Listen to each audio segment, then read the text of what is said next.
నేను చాలామంది పెళ్ళైన వారి నోటి వెంట వినే మాట ఏంటంటే, మనకు పెళ్ళైపోయింది, ఇంకా ఈ షోకులు సాగులు మనకెందుకులు అని.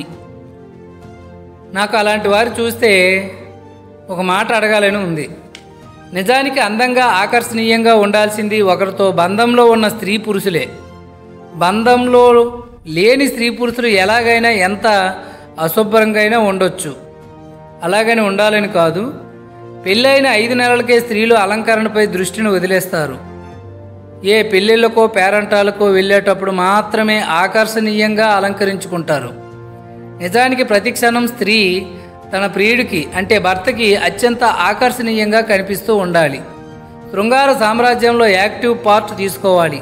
తన సౌందర్యాన్ని అనునిత్యం మెరుగులతో విరజిల్లేలా శ్రద్ధ తీసుకోవాలి. ఉపకాయంతో, బాణగడుపుతో, చెమట కంపుతో, రేగిన జుట్టుతో భర్తను ఎలా ఆకట్టుగలుగుతుంది? భర్త ప్రేమను ఎలా పొందగలుగుతుంది? భర్తలు కూడా భార్యలను నిత్య నూతనంగా కనిపించాలి. మంచి దుస్తులతో శుభ్రతను పాటిస్తూ ఉండాలి. సిగరెట్, మందు, గంజాయి, గుట్కా, పాన్ పరాగులు వాడిన నోరులతో భార్య పెదాలపై తాగడానికి సాహసించకూడదు.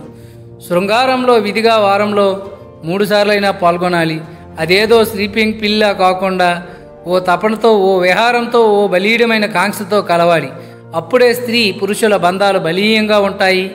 కలతలకు ఆస్కారం చాలా తక్కువగా ఉంటుంది. ముఖ్యంగా స్త్రీ చొరవ చూపని శృంగారం అది శృంగారమే కాదు.